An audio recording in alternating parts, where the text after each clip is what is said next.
What is up, everybody? This is Ryan here for the Scale Up Show. Wanted to share this with you today. This is a previous episode where I go through and I dissect my learnings from interviewing over 100 CEOs. And this is hyper relevant for what's about to happen in 24 and the end of this year in 23 when this is being recorded. So wanted to share this with you again and make sure this was on your radar because this was a gem. People absolutely loved it. So hope you enjoy it. If you haven't listened to it, if you have listened to it, feel free to check it out again. I know I'm going to do the same thing. And I hope you enjoy the episode. How do you grow like a VC-backed company without taking on investors? Do you want to create a lifestyle business, a performance business, or an empire? How do you scale to an exit without losing your freedom? Those are the questions, and this show is the answer. So, first things first, every CEO I spoke to, every single one of them had exceptional strengths, but then also had significant weaknesses. Okay, so they double down on their strengths to offset their weaknesses, and then they either got a co-founder or hire staff to support them. So really, kind of my big takeaway is to lean into your strengths, and then instead of just trying to plug the dam with all your shortcomings, to hire someone else, whether it be a contractor, co-founder, or employee to do that for you. So that's number one. Number two, I don't think a single one of them had overnight success. I can't remember it. Every single one of them had failures, whether it be in their previous startup, at their job, or in a different experience. And so the failure aspect is part of becoming. On your journey to making that happen and making it a reality is what gives you the experience, the know-how to basically create that success. Okay, so that's number two.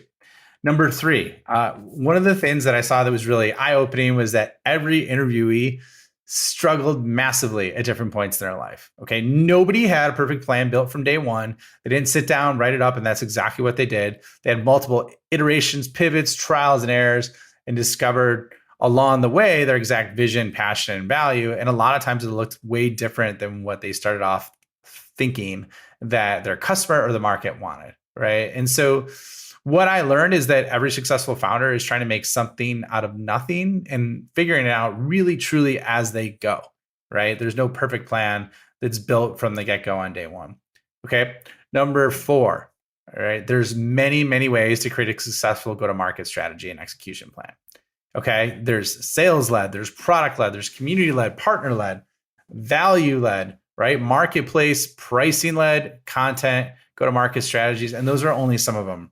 And so one of the things is and you're going to see so many gurus out there, so many people touting their way is the best way.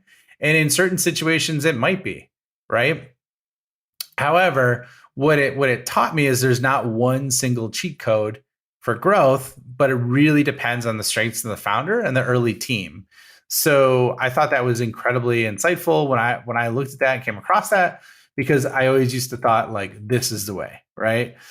And now don't get me wrong, down each one of those paths, there is a master path that you should definitely take, right? Based on principles. Like, for example, with sales, I know the right things to do to set up from an organizational perspective as you grow and as you scale.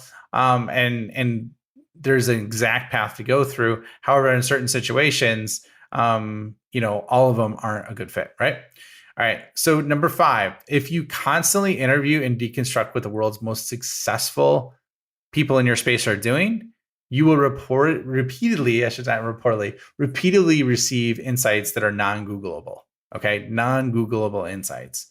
And so what I mean by that is, we have a proliferation. We have more data than ever imagined at our fingertips with search engines, resources, things online, however, but when you're talking to people constantly that are multiple levels at or above you, or even peers, you're going to learn so much just based on their view of the world and experiences.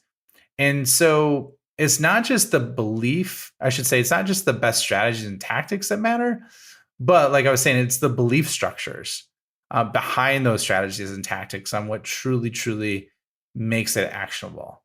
So beliefs will really, really shape how successful you are when it comes down to the execution. Okay. So that's number five. Number six, one of the biggest benefits that I've received personally is it truly produced insights that were better than I could have ever imagined. Okay. So what I realized from that is that a lot of times, like I set off at the beginning of the year and I'm like, hey, I'm going to do this. I'm just going to interview a ton of people, get their insights and really, really try and deconstruct what the best in the world are doing. Okay.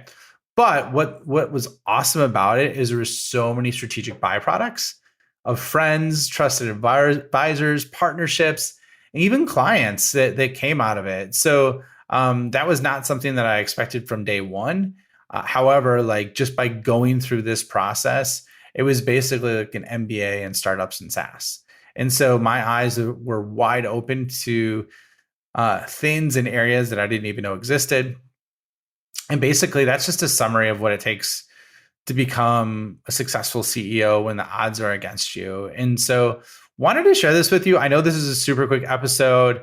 I posted this on social, got a really positive response, even dropped it in some startup groups. And so I wanted to share this with you because it was some of my quick takeaways on what are the most insightful things from interviewing so many CEOs in a short period of time. And there's even way more beyond that.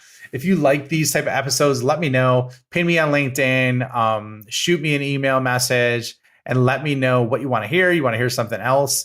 Because as you know, to this point, I've had no advertisements on. So this show is all about you. So please share this with your friends if you enjoy this or found this useful. Subscribe to the show if you haven't done it. And I will see you all on the next episode.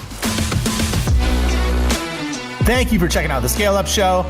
My mission in life is to help founders and revenue leaders avoid all the pain and suffering in revenue growth so they can flip it and create a life of their own design. So if you enjoyed this show, please like, review, share it on social, and more importantly, just share it with a friend. Share it with someone that you think could learn and benefit from what you heard on today. But the more we get the message out, the more people we could help, the bigger the impact we make, and the bigger the community gets, which helps everybody. So once again, thank you for being a loyal listener. I appreciate you and look forward to seeing you on the next episode.